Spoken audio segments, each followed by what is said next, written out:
We're all given 24 hours in a day. If you're spending your time on Netflix, if you're spending your time playing video games, if you're spending all of your time doing things that don't add any value financially to your life, if you compare that to somebody who's now working, who's investing in the education, you're going to see two completely different outputs. Everyone is born with the ability to apply effort. I can't really prove that you're supposed to be something, like you should be something, but I can say that with choice and effort, you can go really damn far. I believe that the difference between the really good ones and the ones that don't make it are the ones that don't make it know how to be a victim. They feel sorry for themselves, they blame the next guy, and they don't take responsibility as their own. And that's what an entrepreneur does. You're the boss, it's your problem, period. It's your problem, rests with you. Now what are you going to do about it? I've come to learn that there's a huge difference between failing and failure. Failing is like stubbing your toe. You know, it happens. It's a verb, you know, it's just something you do.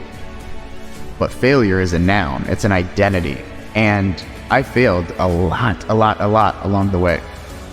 But I was never a failure because I kept trying, I kept doing it. And I understood over time that my value wasn't representative of the things that worked or didn't work. If you decide that you want to run a marathon, oftentimes the person who stops you from running the marathon is nobody else but you. If you want to start a business, the person who's stopping you is nobody else but you. If you decide to run the marathon, somebody's have an opinion of you while they're sitting on their couch, no less. They will have an opinion that you decided to run the marathon or you didn't decide to run the marathon. While somebody is sitting on their couch behind their keyboard, they're going to have an opinion of you starting a business or not starting a business. The fact of the matter remains, are you going to let somebody else's opinion dictate what you are going to do in your life and the reason you are put on this earth? Oftentimes, the person who stops ourselves from doing other things while we would like to point at other people because they have an opinion, it is actually us. We choose to believe, listen, adhere to somebody else's opinions, but somebody else's opinion of us doesn't pay our bills. The person who has an opinion about what it is you're doing was most likely never going to become a customer.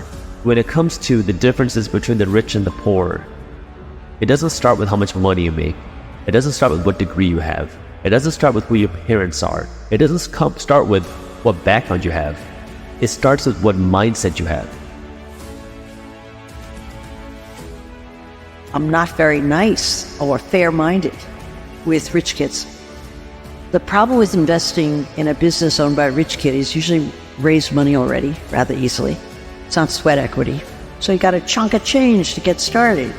Okay, that's nice. Now you would think that would make things easier. I think it makes things difficult. You don't spend your money wisely. It's Papa's money or your parents' friends' money or wherever you got it from. So it's not valuable money. And I've seen more people stand and say, well, we pivoted. We lost that, we pivoted. What happened to the guys that gave me the cash? What happened to them? No regard at all. Okay? When you get a poor kid, they typically have something to prove. They really have to stretch every penny. It's their own money. They're dying just to get a little bit more. There's so much a greater need. And it's also a desire to do well in living in their life. They want to go on vacations. They too want to get a sports car. They want to get a nice apartment. These rich kids have had it all before. They've been on vacation everywhere. They've always had rich cars, rich parents. So I think it's so much harder for a rich kid to succeed as an entrepreneur. I just love poor kids. And I have to tell you, out of my whole portfolio, I don't have a single rich kid who succeeded. What held you back is what can push you forward. And that's conceptually, I feel like a lot of people could benefit if they really looked at the problems they're facing right now. There are massive solutions within those problems that can take you to a new level of life if you look at them from a different perspective. Now the question is, how can you make your hard work the most scalable? Because that's now what will take you from, okay, I don't want to be broke. So now you start working hard, which is great. The next question is, how can you make your hard work the most rewarding? What can you do to make that hard work give you the biggest dividends and the highest returns? And this is where people say work smart. You know, some people say work smart, don't work hard. I think that's a bunch of crap. I think you need to work smart and work hard. They go hand in hand because that hard work is going to allow you to scale your smart work. But you now have to understand, okay, I want to become more financially successful.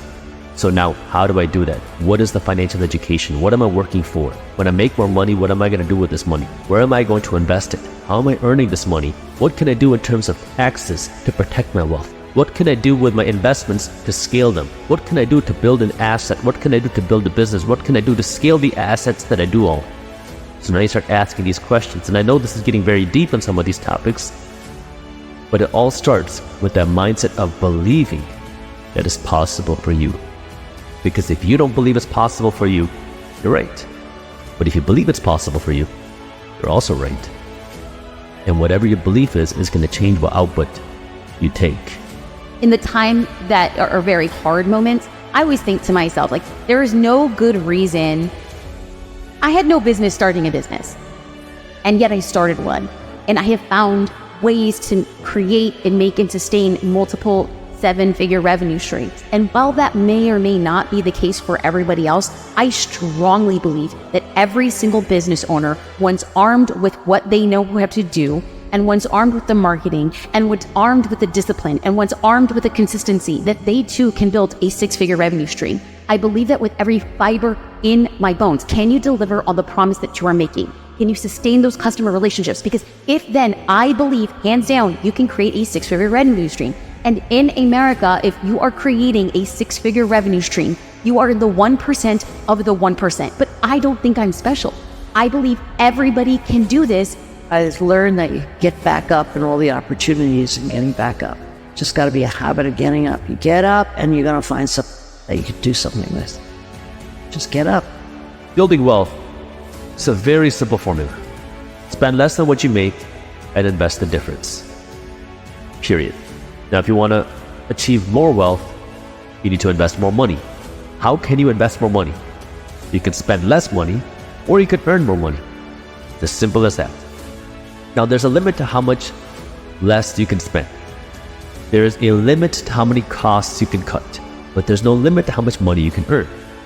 So if you've already cut back as much as possible, and there's no other way that you can cut back, and you still want to invest more and you want to see the returns sooner, then you got to earn more money. Now again, how can you earn more money? Well, if you don't want to do it through starting a business or a side hustle, then you got to do it through your career. Are you at a job that will allow you to earn more money? Are you in a position that will allow you to earn more money? Maybe you have to get a certificate. Maybe you have to go back to school. Maybe you look for a different company. Maybe you look for a completely different career. Maybe you add on a second job. Now, I can't answer that question for you, but this is where you just have to be honest with yourself and see what type of life do you want to live, and are you being honest with yourself?